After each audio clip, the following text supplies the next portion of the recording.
Hey, Nerferders, I'm Maddie Thomas. I'm Ben Milton. And I'm J-Mike. Yeah, we got J-Mike today with us. Today is the last day we're doing the news format of our show. We're switching over to our Star Wars show, but it's also the last day, most likely it's the last day we're recording here in this studio. We're, there's a little bit of a move. We're going into the dark times. Yes, the dark times. Hopefully it only lasts 6 months, but we'll see how that goes. And yep. J-Mike will be on Scruffy Nerferders with us. He won't be on Certain Point of View with us. We're going to be moving to just Star Wars real soon. We're going to have a Deadpool 2 review episode out soon.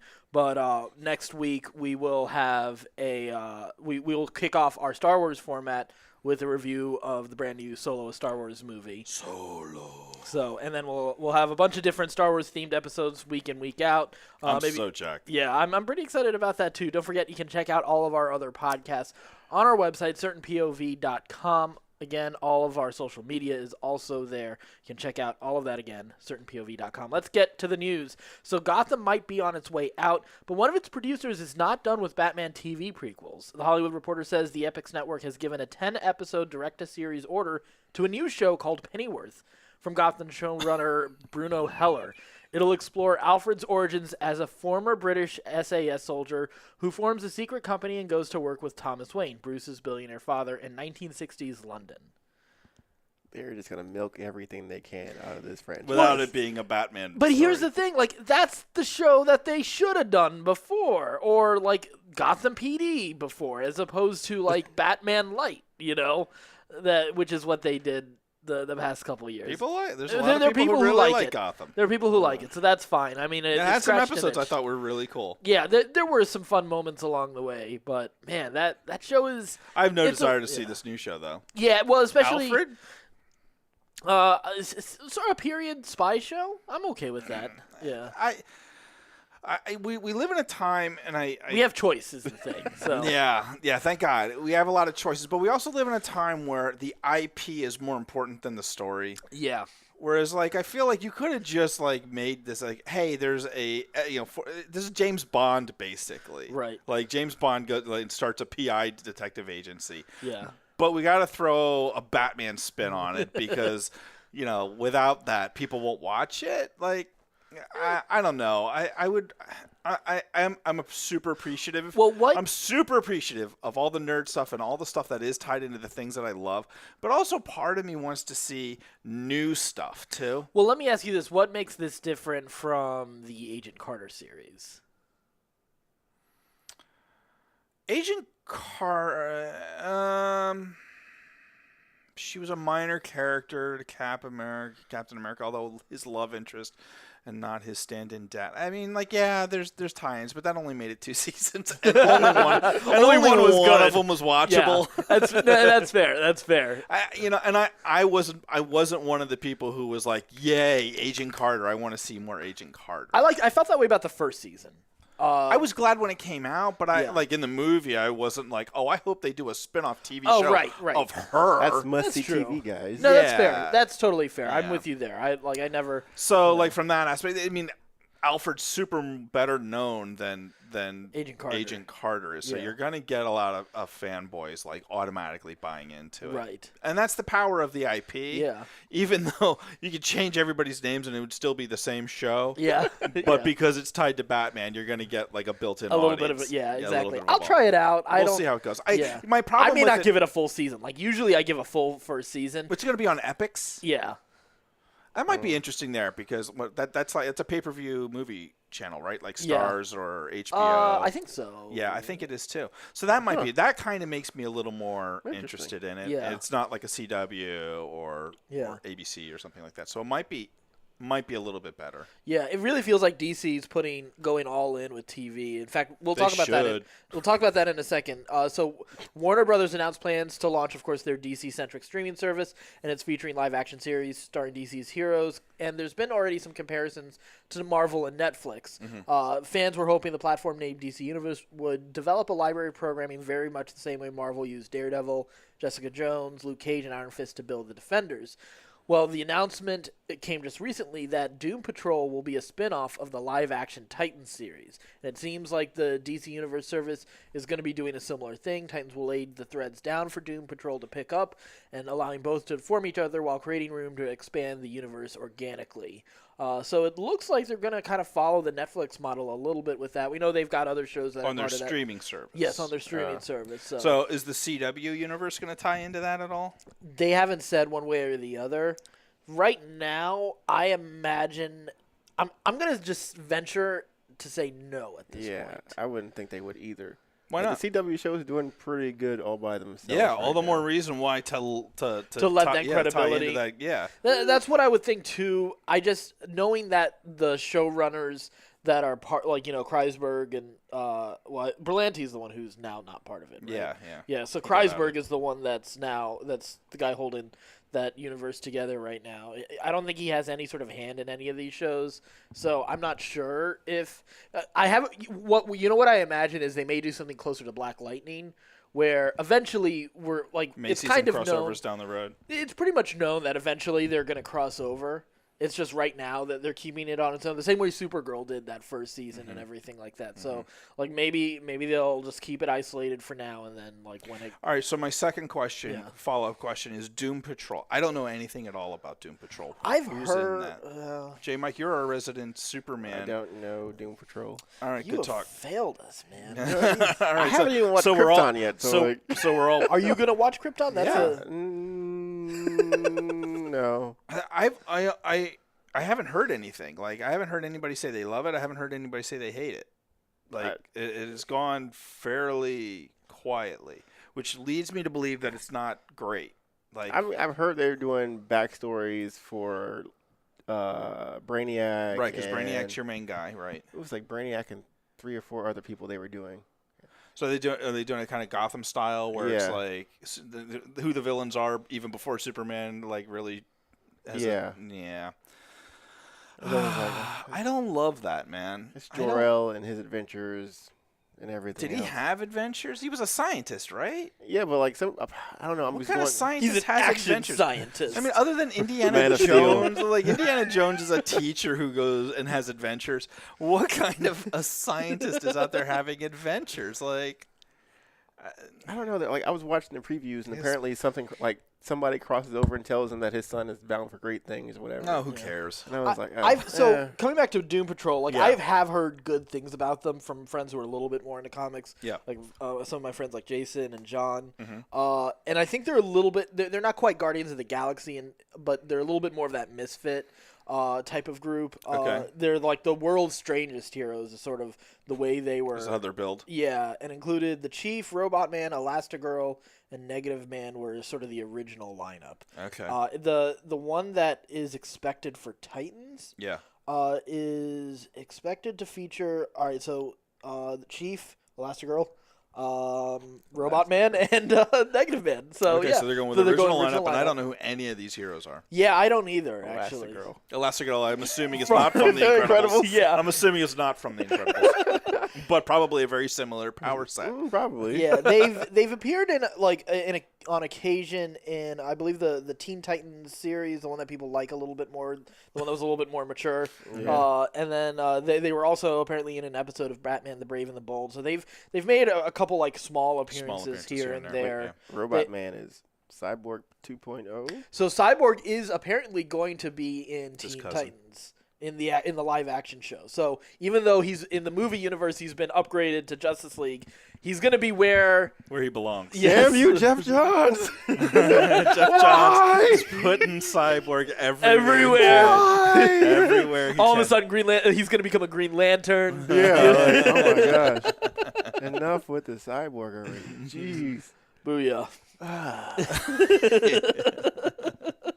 Well, all right. Well, I can tell all three of us are pretty psyched about this. But you know what? I'll sign up This for is- the DC universe. This is why streaming we're service. going to a Star Wars podcast. 'Cause There's the point All where right, you maybe just I go, won't sign up for the DC It's movie like, universe. you know what? I just don't give a shit. If I found out that there was a Green Lantern thing happening on there, Yeah, I'd be there in a perhaps, half yeah. in a second. Yeah. Oh, snap. Yeah. They're finally doing it. I'm in. This is happening, guys. So Warner Brothers Animation is reviving the beloved 1985 animated series Thundercats, but they're rebooting it as Thundercats Roar. Although no format for the new show has been revealed yet, the series will feature a radically different it's a very different style for Lion-O and the gang, and it's as well. There's also an increased focus on the comedic elements alongside the action fare that endeared kids of the 80s to the original series. I like this. Have you seen it? Yeah, I saw it. Yeah, I was like, oh my God, no. You're in the no camp. I'm in the yes camp. Really? I'm in the indifferent camp. Yeah. You know, I won't watch it. Yeah. But I'm glad they're making it. Yeah. So, you saw my comments today. Go ahead and say. Go ahead. So, they're your comments. I'm not going to restate your comments and then be like, well, and I'm taking credit for it. These are all my ideas, guys. Well, so my like in one of our Facebook chat groups, someone was posting about it, and I'd seen a couple people already post about it that's like, oh my God, why are they doing this? Nobody needs this. Which I always think is funny about the nobody needs argument for any piece of media, because nobody needs Solo. Nobody needed Empire Strikes Back. Yeah. You know, no. But like there are a lot of things we don't ask for that we get, and then the level of dumb shit hyperbole in society today is so through the roof. I have a hard time dealing with it. Like, and I had a hard time today dealing with it. No, I know. In reference to this, because it was so over the top. Like, this is the worst thing ever.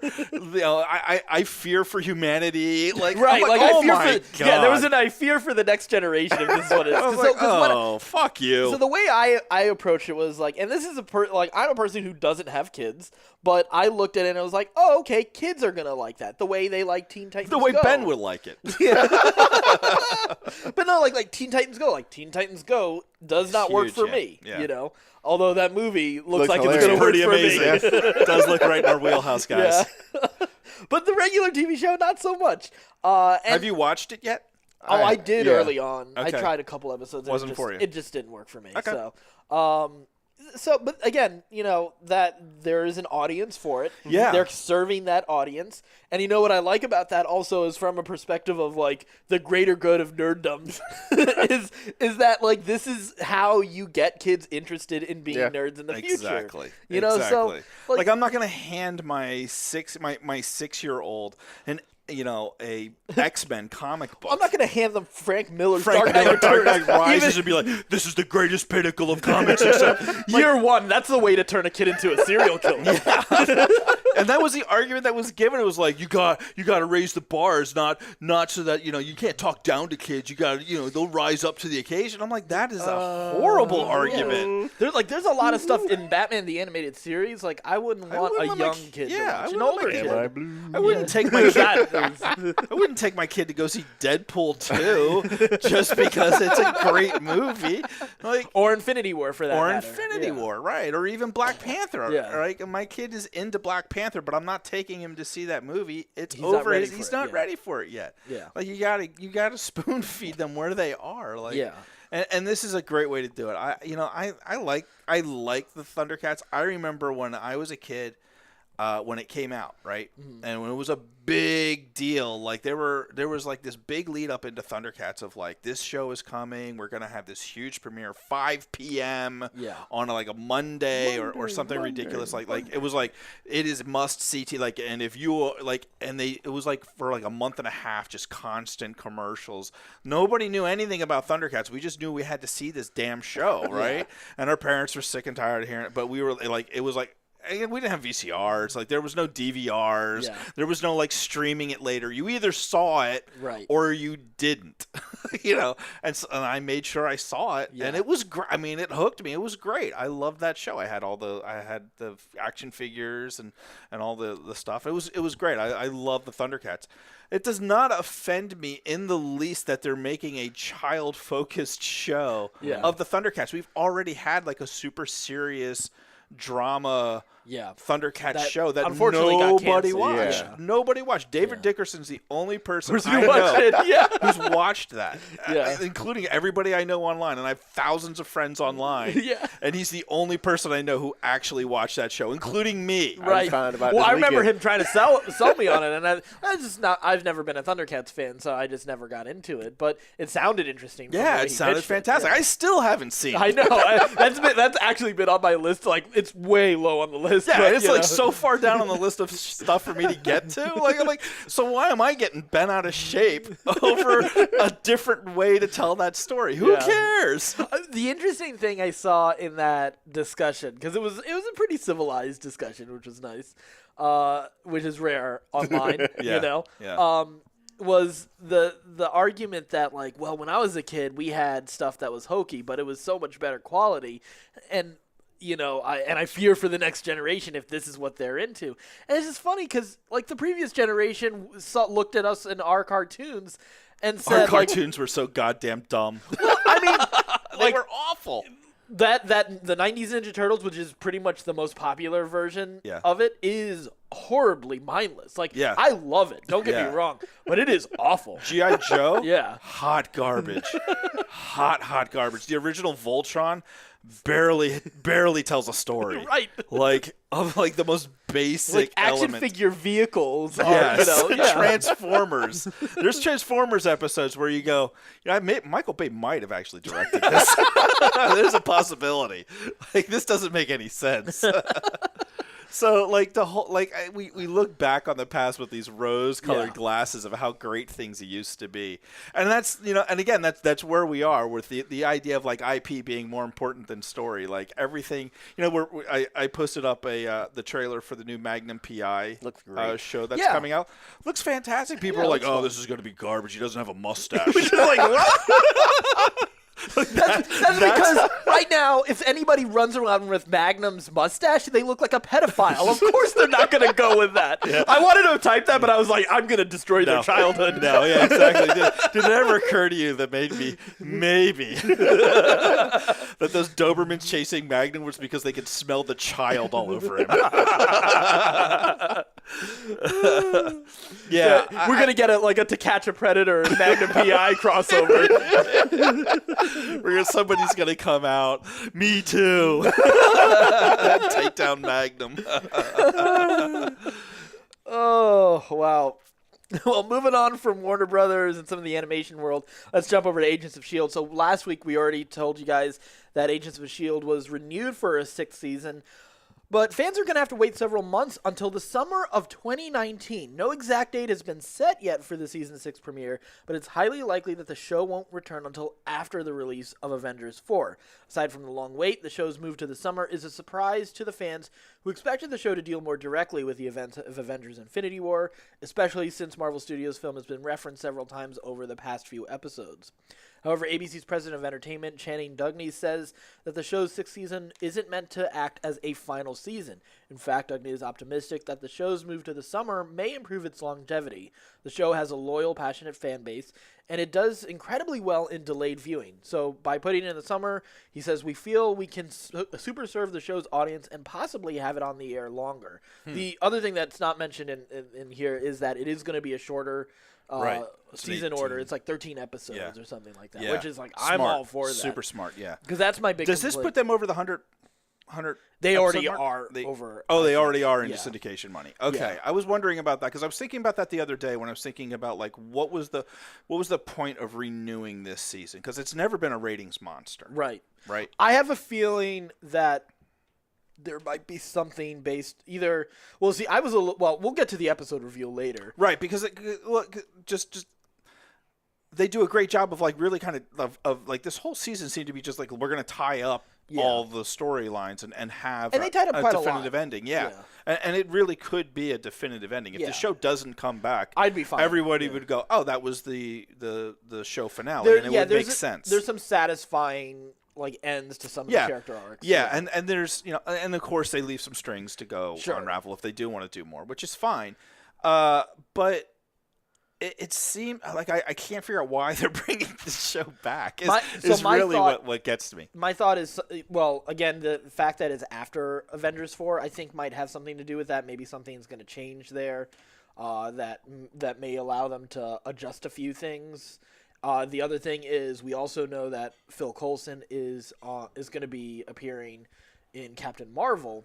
Right. So there might be some connection somewhere out there that and some new story possibilities that might start out of this new development in the MCU. Because, Infinity War is a game changer for the Marvel Universe. Right. And everything we're hearing is that there's going to be a bigger cosmic approach and a lot of different changes to not just the cast, but even the focus maybe of where they're going with the bigger picture of all of this. So I think it figures to that Agents of S.H.I.E.L.D.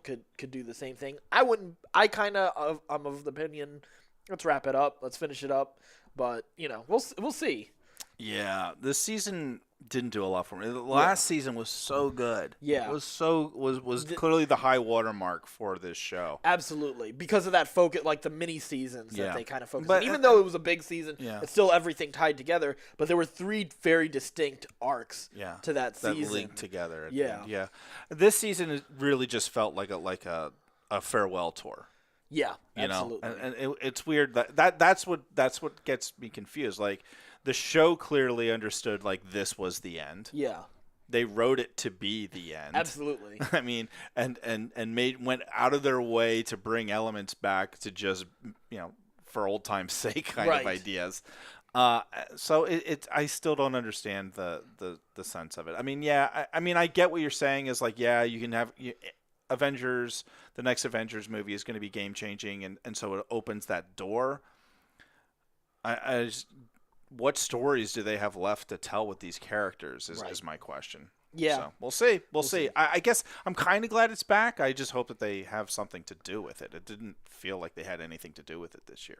Yeah, absolutely. So moving on, we've got Lucasfilm president Kathleen Kennedy. She said, she may or may not have confirmed the subject of the next Star Wars spin-off movie at the Cannes Film Festival. French Entertainment Magazine Premiere reported on Wednesday that the studio executive said that the next spin-off film will be dedicated to Lando Calrissian. Kennedy added that there are more stories to be told around Han Solo and Chewbacca, but that Lando will be next. Mike's excited. Oh my I'm excited about that too. My original thought though was, and don't get me wrong, like I'm super excited for the Han Solo movie at this point. Yeah. Especially because we're so close to it. And it's a new Star Wars movie, and it's only been 6 months since our last new Star Wars movie. Right. So there's a lot to be excited about. But I was kind of that, like, the mindset that I was just criticizing earlier is like, well, I never asked for a Han Solo movie. But that's been a lot of my opinion around that movie. It was like, I don't, like, I'm okay with this character being a little bit more mysterious. I don't necessarily want a backstory on him. I'm excited for what they put there. Lando, I felt, was, while that air of mystery is cool, I felt that there was more room to explore with Lando, so I kind of always wanted a Lando movie. So this works for me, and we already heard that, like, I'm fine with, like, Han showing up in this movie. Like, they already said he's, Alden Ehrenreich is signed for a couple movies, a big scum and villainy, story. I'm down for a Lando movie. I like Donald Glover. Everything, all the clips I've seen so far, like, he's one of the standouts for me. I mean, there are a lot of people who are look pretty awesome in this movie, so I'm excited for the whole movie to begin with. But Lando, I'm all for. This coolest is not man the in the movie. galaxy. This is the movie I didn't ask for. Yeah. And here's why. Because you're white. Because I'm white. The last thing comes out. The last thing. I just feel like they're jumping on the Black Panther craze. No. He's gonna show up with Forrest Whitaker's character. He's gonna be Saw Gerrera. Saw Gerrera, and it's gonna be Cloud City forever. No, There is a legit criticism in the Star Wars community of us keep going back to the well for these characters that we already know, and it's time to break some new ground and go in some different directions. Yeah. I think, like, having a movie coming right after Solo, that the very next movie you're going to have is... the next spin-off movie. The next spin-off movie that you're going to have is Lando, definitely feeds into that. Yeah. So my thought is, I think that might be a little too soon to say that it'll be the next one, Because for them to say that right now, this early, with how troubled that production was, like, I seriously doubt they already have a script ready to go. Because they would have to get into production fairly soon to make a Lando movie happen. Well, no other movie has been announced. They haven't, but there's been a lot of rumors that there's stuff happening secretly for, like... yeah, but for her to come out and say that we're going to do a Lando movie... Yeah, well... But not... I feel, though, that this was said in the same way that Kevin Feige said that there's going to be a Miss Marvel movie happening. More like, hey, there's good response to this. This is going to happen, but we don't, like, more like, you know, it's in the near future, but not necessarily, like... Anytime in 3 years? Yeah. In the next 2 years? Yeah, I don't know 2 years. Might 3. Might be 3. Well, it would be... It's the odd years at this point.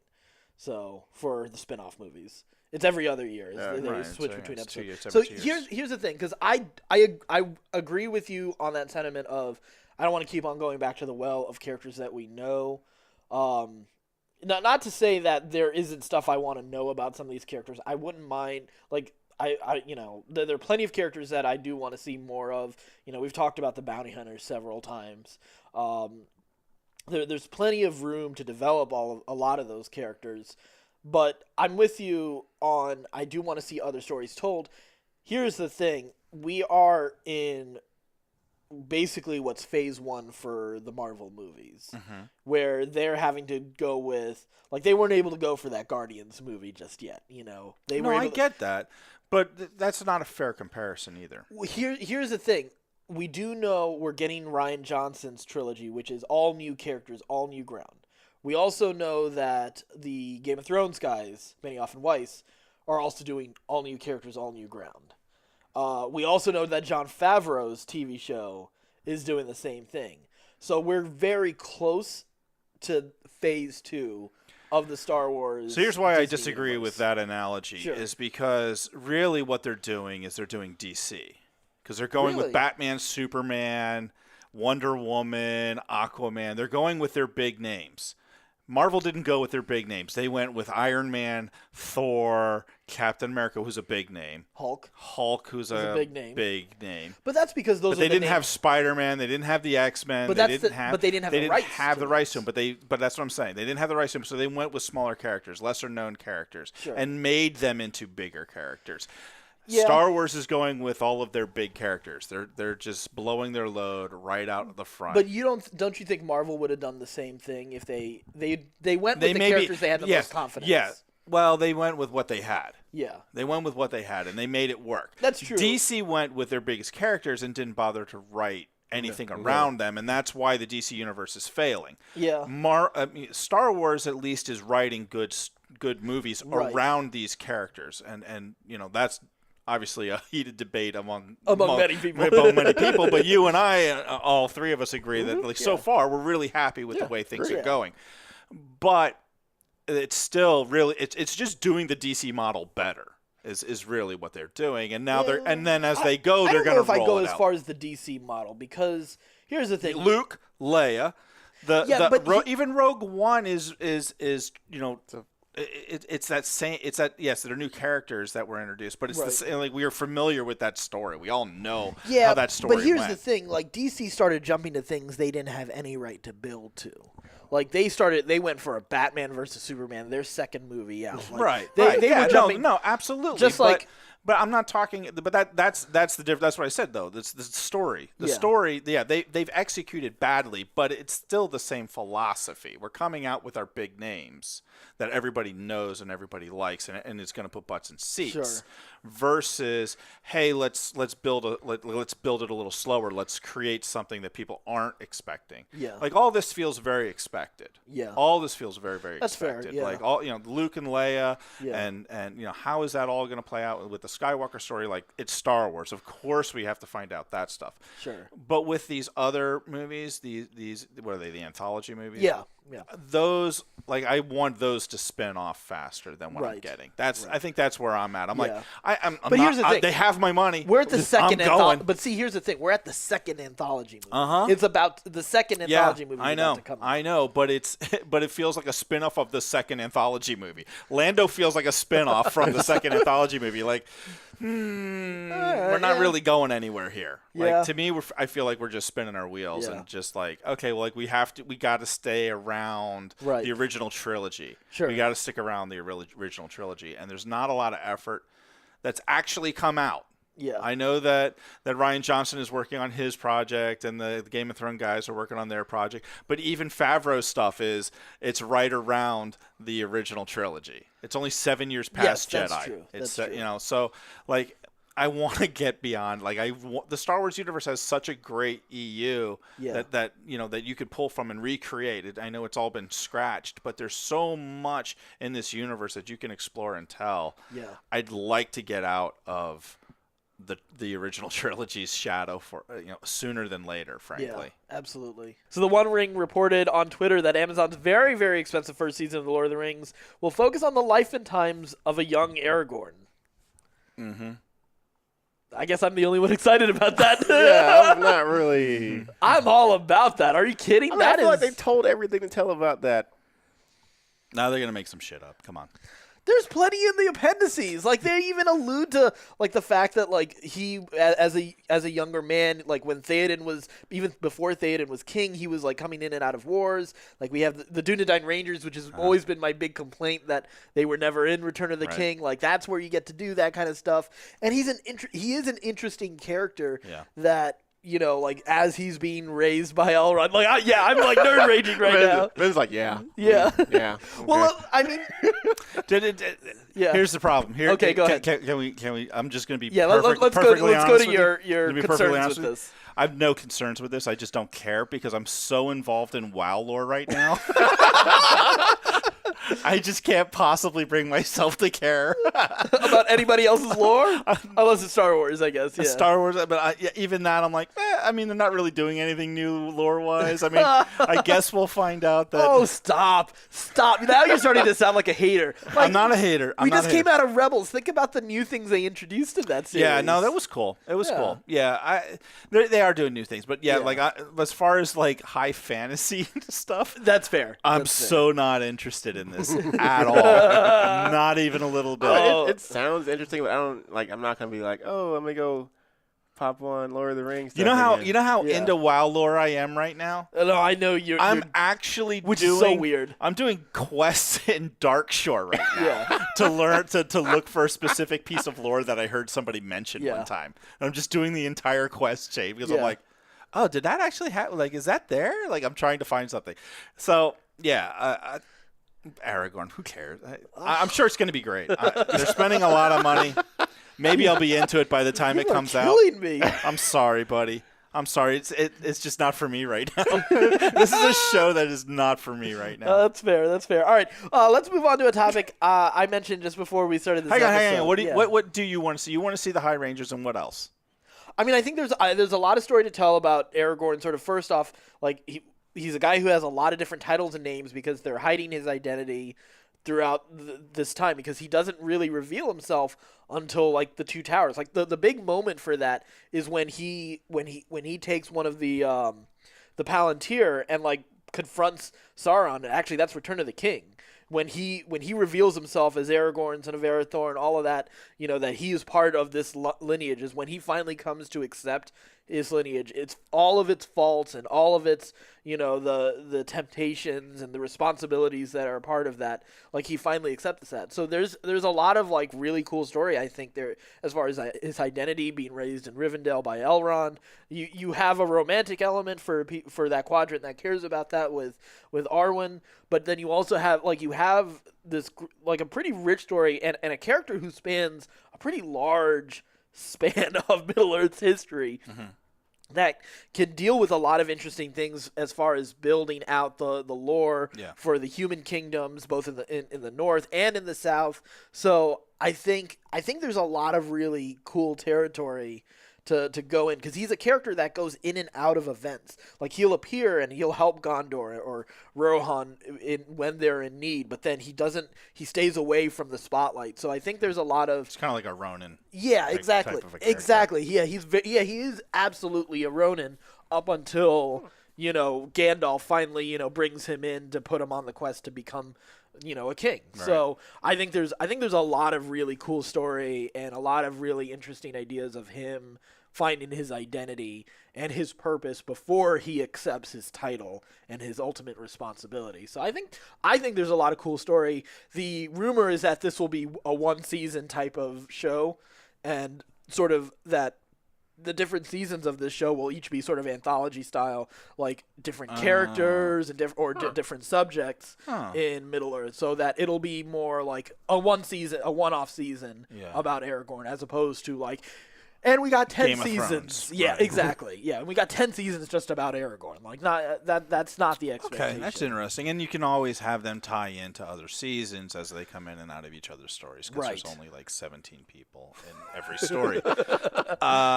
Yeah. Okay. All right. That can work. Oh, yeah. I'm interested. Yeah. I'm interested. I feel did I sell you on it? I'll watch it. Maybe. I'll give it the first episode. And Right. See if it hooks me. It's And then I'll Amazon, be, it's and then I'll go Amazon back, Prime. and then I'll go back to Lore Watch. Yeah, that's right. All right, so the big topic I wanted to talk about today was about trailers creating shots that aren't necessarily used in their movies. So you may remember we talked quite a bit about this when Rogue One came out. Right. Where there was the shot with Jyn Erso walking up that platform, which in the movie is to a control station, but in the trailer, and this was TIE used, fighter. yeah, it was up to this TIE fighter that rises and it looks like it's about to kill her, and that was the big money shot in like every trailer. It was often the final shot. Well, that and rebel. That's what I do. I rebel. Yeah, well, that one seemed like a consequence, definitely, of reshoots. Whereas the TIE fighter was one that was created just by the trailer companies for the Right. trailers. That wasn't that had nothing to do. That was never going to be in the movie. So there's a little bit, for good reason. There was quite a bit of debate about like why would you put a shot like that in the movie, or in the trailer. In the trailer. And there have always been certain shots in a lot of trailers that don't necessarily make it in the movie, because often in the stage that you make a trailer, the final cut isn't done. So that there is a natural consequence of this. But this is a money shot, So that's why that there was debate about that. Okay. So recently, though, we've got two really big movies. We have Deadpool 2 and Infinity War that did the same thing, but there isn't quite the same vitriol attached to that. So I want to kind of, it's not that I think people are being hypocritical, but I do want to explore what's the difference between that. Because so in Deadpool 2, and we're just putting the spoilers, and spoilers. So you have time to get away Spoilers, Ben. so you can avoid these spoilers. Okay. I've For seen the movie, Deadpool guys. 2. I saw the movie, guys. I was with you. I'm just worried. Just saying, put it out there, Someone's MP3 players on the other side of the room. They're tripping over every chair on their way there. Who put the banana peel down? There's a rake that someone just stepped on. But so Deadpool 2, we have X-Force is a big part of it. Mm-hmm. And they show a number of action shots of members of X-Force in action that never happens in the movie because they get killed before they can do any of that. Before they even hit the ground. Yep. Which is one of my favorite moments of the movie. It's fantastic. It is. But again, like those moments were filmed intentionally, and knowing that they weren't going to make it into the movie. Right. Similarly, and this was a little bit more of a money shot than maybe these Deadpool shots were, there was a shot at the end of a lot of the Infinity War trailers that showed Captain America leading a charge that included Panther, Okoye, Black Widow, Falcon, War Machine, and Hulk, especially Hulk. Hulk was the standout because we also know, spoilers, Infinity War, that Hulk doesn't get back into his form for the third act. It's Banner and the Hulkbuster. Yeah. But they showed this money shot of them in the jungle, in the same spot where basically they're charging against Thanos in the last act, as opposed to the open plains of Wakanda, and they're making this charge, and Hulk is in Hulk form. But that was like the end shot of like every trailer and TV spot that came out for this movie. But yeah, there's not quite as much outrage. What's your thoughts? So the Star Wars one. Let's go to the Rogue One. Yeah. Right. The trailer company made that shot, and while they were still in production, right? Like Yeah. that shot, they were just like, all right, well, let's make this an interesting shot. And so they like without any thought of like whether or not it was going to be in the movie or not. Like Because her walking to a control panel is not quite as exciting. yeah, there's nothing. Yeah, whatever. So like there's no like there's no conspiracy theory or anything at play here with Star Wars doing this. Yeah. It was just a matter of production scheduling, right? And I suspect that may also be part of this too. Like you talk about the Infinity War trailer, everything, like whether or not it's on the plains of Wakanda or in the forest of Wakanda, that's still a green screen that those actors are walking behind. Whether or not it was the Hulkbuster uniform or whether or not it was Hulk is still just a CGI effect overlay that they're putting on there. So it didn't affect any scene. I wasn't disappointed. Like I think the thing that stuck out, like the TIE Fighter one felt like it was impactful to the movie, like it was a major point of the movie, right? And it felt like that like it was going to have a lot of significance to it. The slow motion scene of them running through the forest just felt like another action sequence. It didn't feel like it was going to be like that big of a deal. Like I was, you know what? When I watched the movie, I was looking for it. Like I actually thought, like, oh, we're gonna see this scene. Like Hulk is gonna show up. And I felt like we did, except for that it was just on the planes, and then it was the Hulk. Well, Hulk didn't show up, but it was in the Hulkbuster, which I get. I know what you're saying, but it's the same fucking person, man. No, because here's the thing. Because this does have a story impact. Because it does.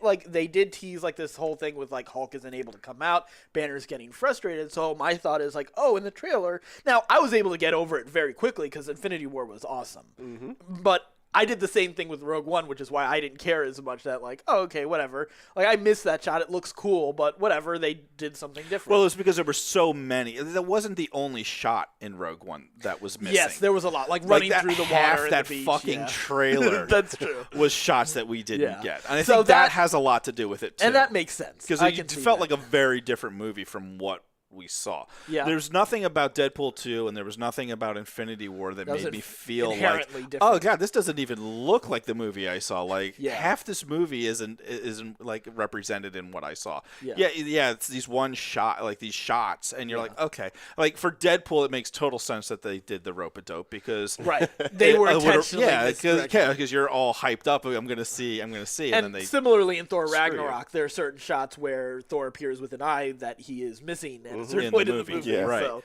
So like I get why they're doing that. Like, but I think the ill will for Star Wars really came from the fact that it wasn't just that one shot. Yeah. There were so many shots in that trailer that felt like, I mean, we knew there were huge rewrites. We knew that there was big changes to the script going through that. We didn't get that for Deadpool 2. We didn't get that for Infinity War. Like those were pretty, I mean, as far as anybody knows, perfect movies to film, right? Like there was no there was limited contentious drama there's no drama on the set or anything like that. So so I think ultimately that's what causes that backlash for Star Wars. It's just that there was too many of those shots that we got.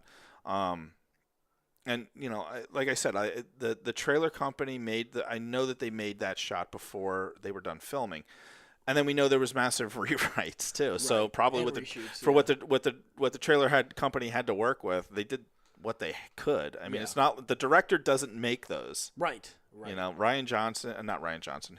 Gareth Edwards didn't make those trailers. Exactly. So, they resource them out to a third party company. So if you give the third party company your script of where it's at right now, and these are the shots that we have right now, that's what they're going to make it out of. I don't know. It's not a big deal to me. It's not that big of a deal to me. I don't think it's that big of a deal. So. I like it actually. I like when they fool us. Yeah. Because we know too much. Right. Like the fact that they were able to keep some of the things hidden for Deadpool 2 that they were able to hide, or even the stuff that we were able to surprise us with in Infinity War was great. And the fact that they were able to surprise us with the Darth Vader scene was fantastic. Right. You know, like keep doing that. Like I want more of that. I want to know less going into movies, to be honest with you. Yeah, absolutely. All right, let's talk some trailers. We saw a new trailer for the new Jungle Book adaptation from Andy Serkis, which was in development about the same time as Jon Favreau's Jungle Book movie. This one's called Mowgli, but they ended up pushing this back a little bit so that it didn't release around the same time. That's smart. And Serkis is going for a little bit more of DC version. Well, yes, a darker DC version, but something a little bit more true to the original story, the original Rudyard Kipling story, as opposed to the Disney version. Yeah. We watched the trailer before going into this. What are your guys' thoughts? My biggest takeaway was I missed the music. I really like the Disney version of this story. I know. I don't like the Kipling version of this story. Yeah, it's such a weird. Yeah, it's a weird thing to weird. do. And not that it's not that the movie looks It visually looks amazing. it looks cool. Yeah. But They got a great cast of voice actors, too, for the Right. different animals and stuff. I mean, they've put a lot of money in it. They put a lot of time. It looks really well done. Do I want to see it? Not really. yeah, Not really. I know. This is one of those movies that's just like, that's not for me. yeah, I need bare necessities. I That's do too. Like, that's bare key to necessities, makes my me Jungle Book so happy. Like, we experience. listen to that song, and I want to be like you. Yeah. So much in our house, so much. Like, not a week goes by where we don't listen to both those songs probably 12 times. So yeah, I'm just living with you guys. so yeah, it's not. This movie's not gonna be high on a Yeah. must-see list for our No. kid, for Yeah. me and my family. I just felt like I told you earlier, like it felt like this is a sequel rather than just. I did get that sense too. because J-Mike, they yeah. keep referencing like, oh, look how big you've gotten since last time. Yeah, and that is Shere true. Khan with Yeah. the limp. yeah. You And I was know, like, what it is- does feel a little bit like Yeah. like some of the things that we've seen. Like he have went to already the come human pass. village and became an outcast, and now he's returned back, to the yeah. jungle. Mhm. Yeah, that was like something of an impression, but I wasn't sure because there were also certain things that looked like, well, this looks like the main story too. Yeah, where they're going back and telling his past with the Yeah, wolves and I stuff guess like that's that. If they're jumping around in time a little bit DCing with it, this man. story. They're They they're really totally are. DCing us right It now. really does. They're gonna find out that Shere Khan and gotta- Mowgli have the same mom We name. can't let DC it become a verb for screwing up a story, Jay. Here's the problem. Here's the problem. We're not responsible for that. DC is. They've got to stop. They're still good at them, guys. They're I'm still a DC good. fan, man. This is heartbreaking, but this is what they've become. They did this to themselves. They have nobody to blame but themselves. That's what you made me do. Now, if Mowgli and Shere Khan, both stop their fighting because their mother's names Martha. are Martha, I actually would like that. At this point now, it's funny enough that I'd be like, all right, I'm in. Oh, wow. All right. So let's move on to the next trailer. We saw starring Melissa McCarthy and a cast of Muppets and a couple other interesting people. We've got the Happy Time Murders, which is a very, very dark version of a Muppet storyline. No major Muppets, no recognizable Muppets, at least not yet. But Not in the trailer. yeah, but sort of a dark police. It's like a darker Story. version of Who Framed Roger Rabbit. Yes. With Muppets. Yes. Yeah, it's like if Who Framed Roger Rabbit met the Muppets And Team America. and Avenue Q. Yes. Without the songs. I'm in. Yeah. It looks funny as hell. too. I'm in. This one is for me. Yeah. This one is for It me. was funny because I was at lunch today and the guys told me, "Hey, yeah, have you seen the trailer yet?" It's like, no. And there's like, yeah, it's not good. It looks way too far, like so far over the line. I was like, further than South Park or Team America is like way further. and I watched the trailer and like, no, this It's isn't definitely not farther. Yeah, I think they may just not have watched Team America or South Park in a while. Like either that or like you just staying away from those shows. Like this is just right on par with those. Yeah, I shows. mean, it's Melissa McCarthy. She's not going to go too far off the rails. Yeah. It looks funny. It looks Yeah. very funny. Yeah. I mean, it's definitely blue. It's yeah. definitely blue. Oh yeah. I mean, But I think like people have forgotten that there was a very long sex scene in Team America. Yeah. yes, And a there very was. graphic and very like there was peen involved.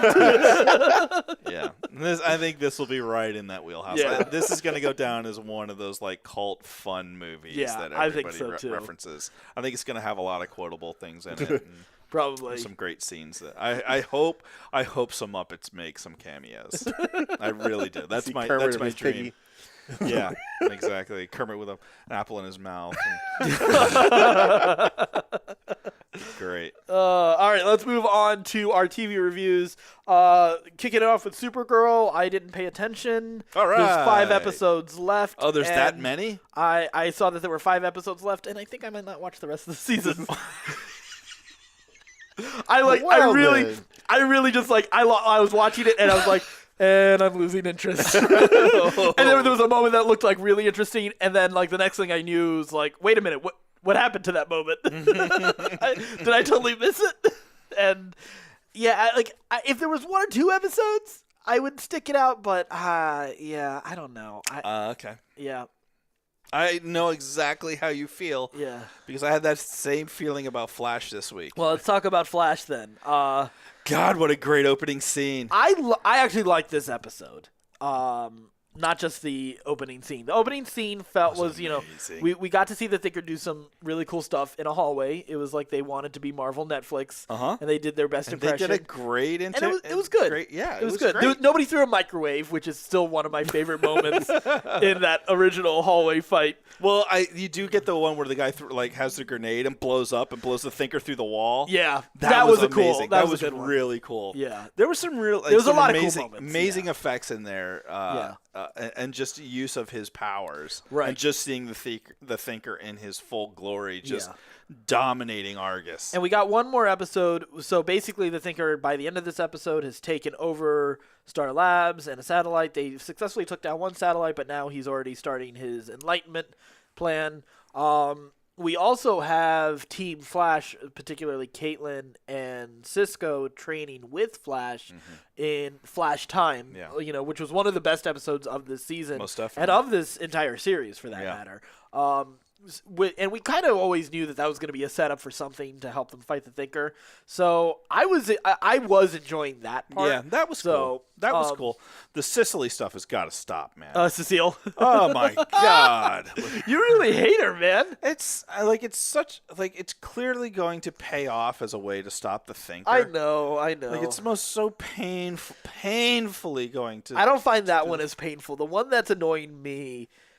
It's only because they keep on showing this character, but we have gotten so we've gotten absolutely no information. Is that girl we keep on seeing at Jitters at the coffee shop? Yeah. And there's been no it seems like I'm assuming she's the offspring of Barry and Flash Iris. Yeah, that's what I assumed too. Yeah, because she has that one line where she was like, "Some from the future." Yeah, but that was so long ago. Yeah, like, this so inconsequential. This is another show. I was talking about this is a show that would benefit from half the episodes that they need to do. Completely, because this season has just gone on too damn long. Man. Yeah, and there's been plenty. The beats are good. It's just they're spaced out so far, so there's so much filler. Yeah. Like one of the pieces I didn't need this episode I guess it was a reveal, but I didn't care too much about it. That was that Caitlin has been Killer Frost all along. Right. Was sort of interesting, but at the same time, over the course of a season, if that was just something thrown in there in a shorter season, that would have had more impact. But at this point, I'm let's just wrap this thing up. you know? Either give her goddamn powers back, or don't. Right. You've been stretching this out for 9 episodes. Yeah. It's gone on too long. Yeah, all these shows would really benefit from tighter storytelling. Well, sticking with the CW universe, Arrow had its season finale. So wait, how many more Flash episodes? We have one more. One more. Oh, all right. I'll watch it. Yeah. It's one not more. 5. Yeah. It's not 5. Yeah. The moment I saw 5 for Supergirl, I was like, nope, I'm done. Sorry. Yeah, I just can't. I'll wait till Netflix and then just and then watch those last 5 episodes. Exactly. I just can't deal with the CW app. I just don't want to see another damn Riverdale. Oh, I hate the CW app so much. That's the best thing about changing this format of this show, that we're not doing this anymore, is that I don't have to deal with that stupid CW app anymore. I hate them. I've hated them since Arrow Season 1. I've hated them so much. The CW app is horrible. The only streaming app that's worse than the CW streaming app is the UFC app. I've never been able to watch a fight without it freezing ever. Not even a round. It can't go an entire 5 minutes without locking up. The CW app gives it its run for its money, though. Sticking with the CW universe, so Arrow, we did get to its season finale.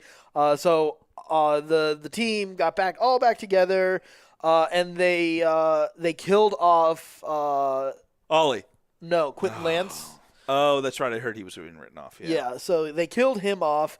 In the process, they injured the bad guy, but the Laurel from the formerly evil Laurel, who's been like sort of being redeemed over the course of the season, which is sort of half-assed redeemed.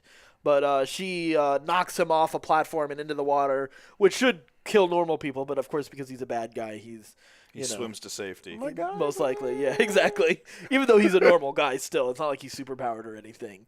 But yeah, so it was that was a little underwhelming. The big thing with this episode, though, is it's Oliver made a deal so that the rest of his team will stay safe.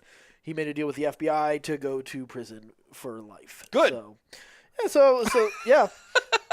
Good. So we got a new development, and again, like this is one like the general beats of this season. I think we're okay, but I'm glad this season is over. It is over. Yeah, this season. That's how they wrapped it up with Oliver going to prison. Yep. I mean, they're gonna have another season. It's not the series. Obviously, no. I know Yeah. that. I know that. Yeah. I know it's Caesar's series. No, I just want to make sure you didn't hear that differently. No. Yeah, I got it. Interesting. Okay. Yeah, But but he'll be out in like 20 minutes of the first episode next season. Yeah. obviously. But yeah, I mean, Netflix. We need you. I'll wait till the whole season is done on Netflix, maybe. Yeah. To give it a try if I hear good things about it. Most likely, we'll see what happens. Let's move on to Agents of S.H.I.E.L.D. We already talked about the show being renewed, but we did have the finale for this season. We finally got to the end for the season. What do you think of the just kind of what they did in this episode? It was good. It should have happened about 4 or 5 episodes ago. Yeah. But it was good. Yeah. They wrapped everything up. There was a couple surprises. Yeah. Fitz's death. Fitz's death I thought was fantastic. They did a great job with that. I did not expect that.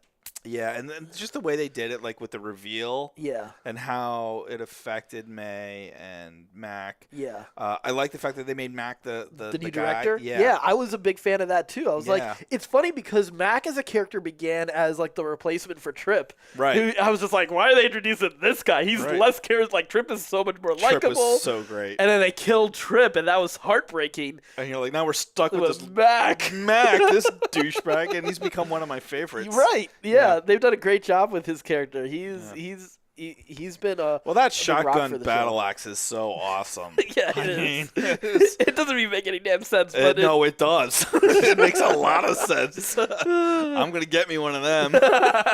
That's awesome. But yeah, so there was some cool stuff, and then we had Coulson deciding not to take the treatment, serum, so he's about to die, and he and May are happily hanging out on green screen Tahiti. Boy, that was a bad green screen. Super bad green screen. God, that was like season 1 bad. I think that scene was actually shot. So I remember I think it was Chloe Bennett's on social media was talking about how after the big rap party that they had for the season, they were coming back for a couple extra scenes. Mm-hmm. So and probably with limited crew, I have a feeling that was the scene. That was one of them because it looked like it. It looked like you and I shot it. Yes, it wasn't good. Really wasn't good. Like it was very clear that was artificial lighting, and that was it was so bad. A green screened background that they put in. It was like community like college. You guys could you guys could have afforded better. I know you could do better. That final shot of the show. Yeah. That being said, though, it was like from a character perspective, it was a satisfying. What did you think though about the idea of like that? No, Fitz is still alive in an alternate timeline, kind of thing, and they're going to get him. I don't know if they're going to get him. Yeah, I don't know. At this point, I'm kind of like, the show's ended for me. I don't care if there is another season. That was it. I'm going to watch the next season, but I've also watched the subpar seasons of 24 that have come out. Here's my question, though. So the next season, they left this with Coulson has days to weeks to live at the end of this episode. Do we like what kind of shenanigans has to happen, or do they have shenanigans happen to bring Coulson back? Maybe they change time in Avengers and Loki never kills Coulson.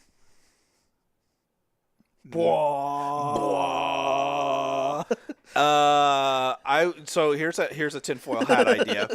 What if moving forward? Oh, that's going to be hard to do. But what if moving forward, it is all in the past? Because like we know that Captain Marvel is going to be set in the 90s. So what if they do some sort of tomfoolery where everything is set in the 90s and we're moving forward up to... Yeah, that was my first thought. Like, it definitely means, though, that really the only characters that you can really have in that from this cast are Clark Gregg and it's Agent Coulson and Melinda May. Like, everyone else would be... Right, yeah. Yeah, I mean, yeah, you have to do some time travel finaglery to make this all work. And also, and in the MCU, too, because we know the Spider-Man's going forward, we know Black Panther's going forward, we know Doctor Strange is going forward. Like, you'd have to time travel all those people back. So, but it would be kind of cool to have that and, like, have the Skrull fight take place in the 90s. Yeah. Like, and really play with that instead of having it now. Like, that would be kind of cool. Yeah. Yeah, I mean, we'll see. I mean, I think we have to see. I think the key to having an idea... Because I want to find out that Michael Jackson was a Skrull. It would make a lot of sense. So it was right that he died? Yes. Oh, okay. Yes. Moving on. Legion. But I think Captain Marvel is gonna, like, what we see in Captain Marvel will inform a little bit of what happens. Well, I think also Ant-Man and Wasp is going to inform a lot. Well, for Avengers, too. But I don't know if it'll have too much of an impact on Agents of S.H.I.E.L.D.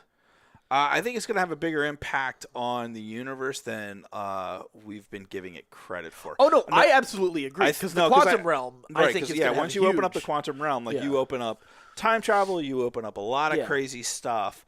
That's going to make all of this possible. That's true, and that's true. So I totally agree there. Captain Marvel is just like the bruiser that ends the fight with Thanos. And that I'm not sure. And introduces the Skrull conflict. Right, that's true. But like she's not going to introduce time travel. She's not going to introduce absolutely. But multiverse. I do think taking the MCU cosmic is a big part of her. For sure. But she doesn't have that power. Right.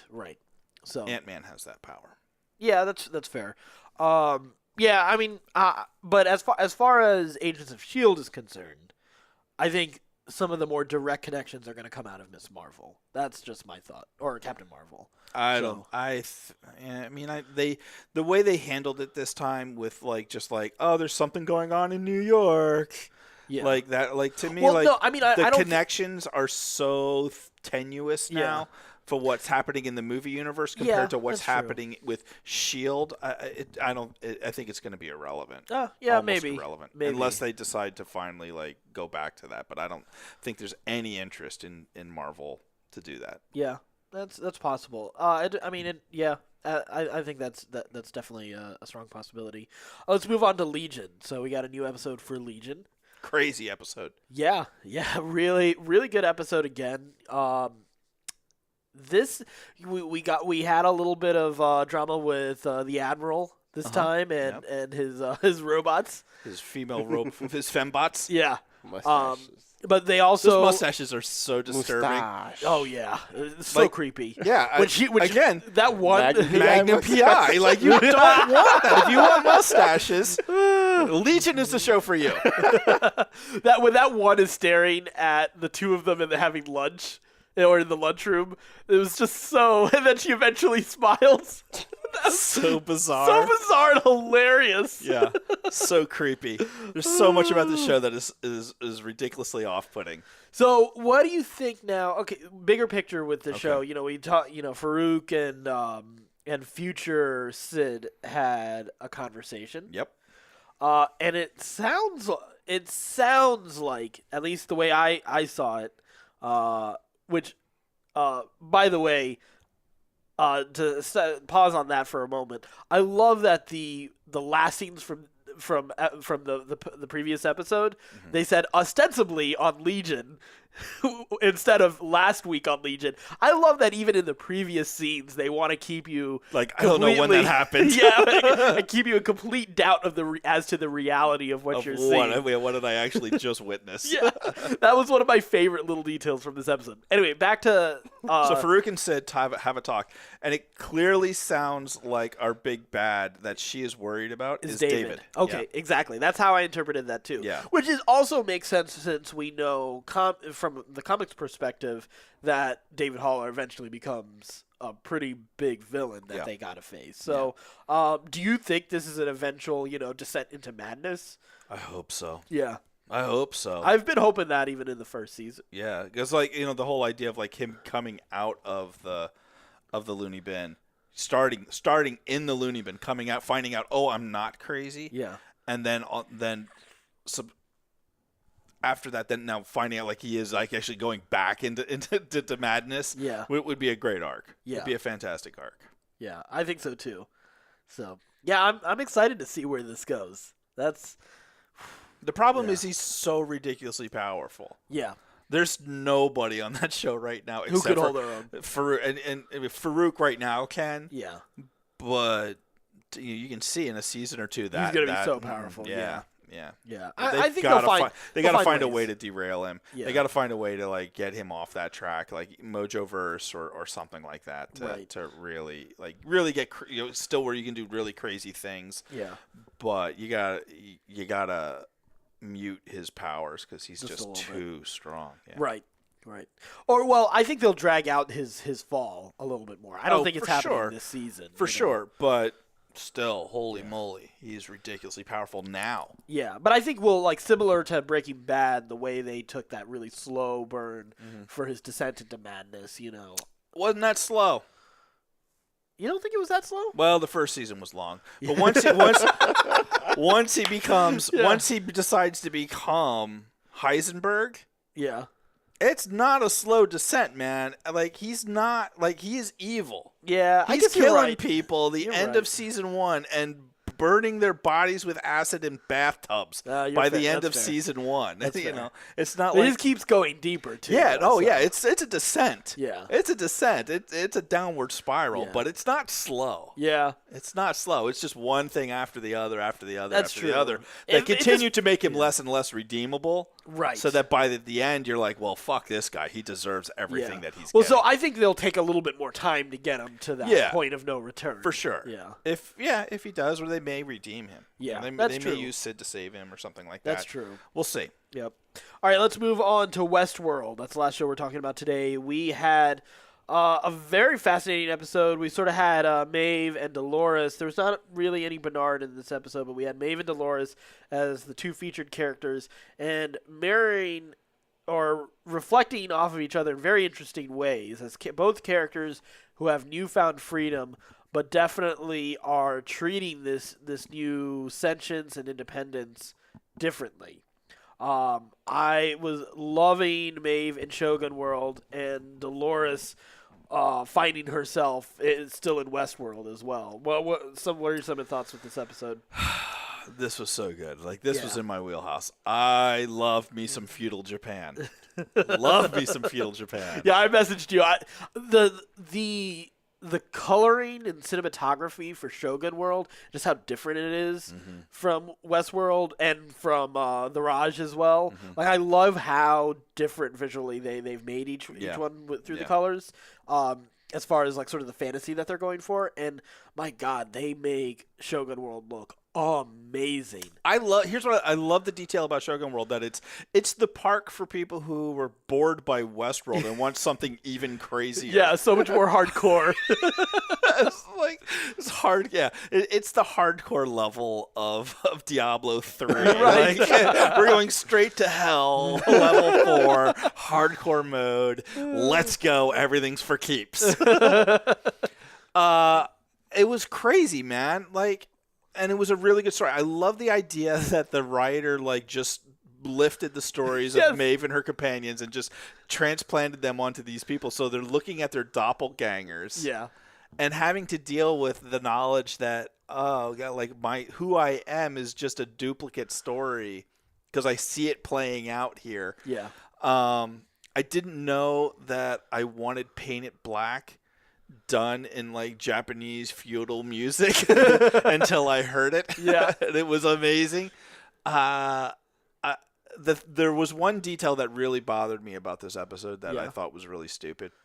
Okay. Which was when they go and they see the king. He's not a king. He's a shogun. Yeah. And Maeve's trying to use her voice to influence everybody again. Yeah.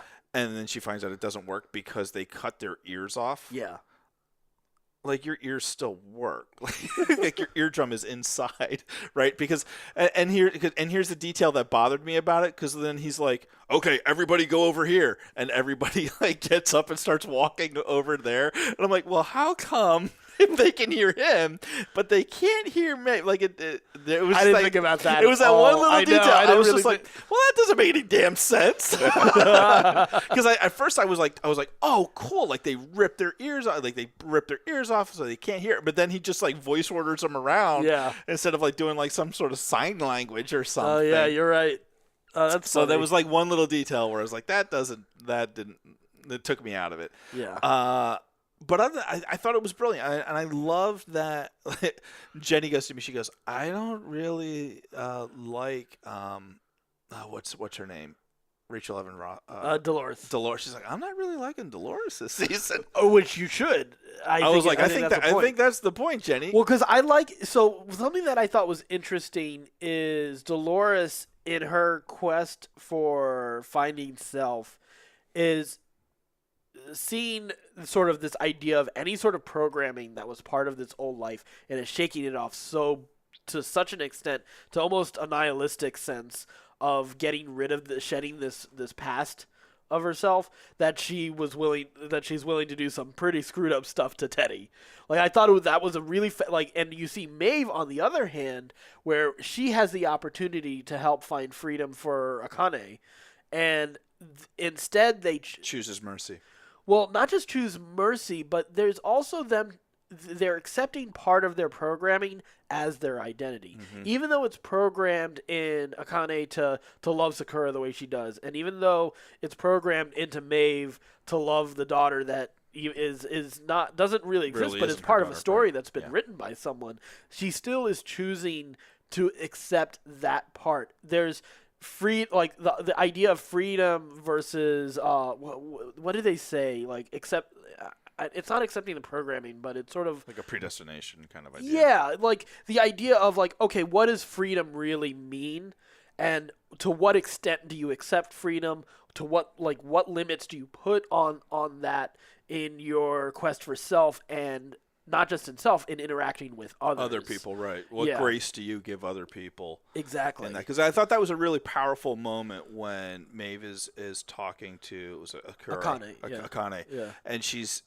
she's saying, "Come with me. You'll like my daughter. It's it's a totally different place. You'll really like it. You'll find freedom. You'll find freedom." And she rejects it because she doesn't want to leave this girl, and she recognizes that emotion, and she has compassion to her. Yeah. Of like, okay, I can understand your emotion in this and your connection to this. And instead of ripping you out of that connection, which is what Dolores does to Teddy. Right. She gives her that compassion and gives her that freedom to choose that, and they go down that awful path, and it's interesting because it all ultimately leads to the same place, which is suffering. Yeah, like the suffering that having the compassion for her to reject Maeve, but then having to see the girl die and have all that happen to her is ultimately allowing her to suffer. Dolores betrays Teddy, right? Betrays his trust and his love for her, which leads to suffering, right? Which leads, and both of those lead to self-identification and self-identification. But the question is who do you become on that path? Which I believe is glory. That Ford has been programming into this story, right? Is this quest for first, identity. I think what's also very fascinating is Teddy finally found himself and finally admitted that love that they were always denied was finally fulfilled before he loses it all. But it was such a fascinating moment for that character. Like that was one of the few times like a sex scene was done in a character, like a very meaningful character way. Yeah. Yeah, so as opposed to just sex. titillation. Yeah. Yeah. So I thought that was really fascinating. And of course, it just made that betrayal so much more tragic. Yeah, that was a rough one. Yeah, that was a rough one. Like those actors did such a great job, and I love when the guy is like, "Are you sure you want to do this?" Like, Yeah. I don't know what's going to happen to him. Yeah. And she's like, "Yep, do it. You got to do it." Yeah. And she's just like, but you can see like the conflict in her of like, this is the only way I know how to fix you. Like she's looking at the world and everything is broken to her. Yeah. Well, and she's looking at a very black and white instead of any gray in her. Right. And Maeve seems to be able to see the gray, even though Yeah. it ultimately leads to the same place. Which I also think, which is really interesting because you look at these two characters, you look at Dolores and you look at Maeve, and Maeve is the matron of a whorehouse, and Dolores is the country girl, the pretty farmer's- country, yeah, the farmer's daughter, yeah. and it's funny that like how like the innocence of Dolores and sort of the worldly wise ways of Maeve are sort of like that's their starting points, and now they're kind of going in the opposite direction, which so, often happens in real life. Like, yeah. When you look at how people behave like through adolescence and stuff like that, the more repressed they are, when given a taste of freedom, tend to lash out and act out in extreme ways. We've seen this in our own upbringing of like being raised in a fairly conservative religious environment. You get these kids in college and all, this is their first time away from mom and dad. Woo! Yeah, and it's it's a drinking bender every night. It's not on the weekends. It's is it a day that ends in Y? We're getting drunk. And then you see kids who like who grew up partying hard and were in a really liberal kind of crazy environment. Oftentimes will seek out like very rigid, structured lives, so that to kind of offset that. So they've done a great job of thinking about that, because like it would have been a very easy path to be like, well, Dolores continues to be the good girl and Maeve continues to be the bad girl, right? But they've reversed that, which is smart as they becoming their own people and their own identities. Yeah, absolutely. So, yeah, I'm loving Westworld. It is absolutely the best show that's on TV right now. It really is. So, let us know what you think. This is our last episode of the news format, so we will be moving exclusively to Star Wars starting next week. So, of course, you can stay in touch with us. Don't forget there are other podcasts on our network, especially if you want something outside of the Star Wars show that we'll be offering. And we may still offer some movie reviews through bonus episodes, and maybe like if we feel so strongly about an episode of Westworld and have to talk about it, it'll be on a bonus episode. So be sure to stay tuned to us to keep an eye on what comes out. Who knows what other content we'll generate. But we have a blogger who's going to be starting soon. Right. Excited about that. We do, and then we also got We got our fun on Twitch. Ben, you've been pretty active on Twitch lately. Tell us a little bit about that. Actually. I have been. I've been. I've started to do a little more do streaming on Facebook instead. Right. I really like Facebook a little bit more than I like Twitch, to be perfectly honest with you. Not that there's nothing wrong with Twitch. I just think it makes a little more sense for me in Twitch. There's a lot of behind-the-scenes reasons for that. But yeah, I've been playing a lot of video games there, streaming a lot of video games there, because I'm really excited about the Extra Life program, which is a nonprofit organization that raises money for children's hospitals. And children's hospitals have been a huge part of my own family's life with my kids. They both have spent a lot of time in children's hospitals before they came to live with us. And, their lives were saved through there. So me being able to raise money for Children's Hospital is a really, really big deal. We have over $500 raised already for us. I'm really excited. We do have a Certain Point of View team that you can join on Extra Life if you want to help out. Please do. You find that on our website at certainpov.com. Yeah, and again, you can also find all our social media and all our podcasts also at that website, certainpov.com. And until next time, stay scruffy, my nerf herders.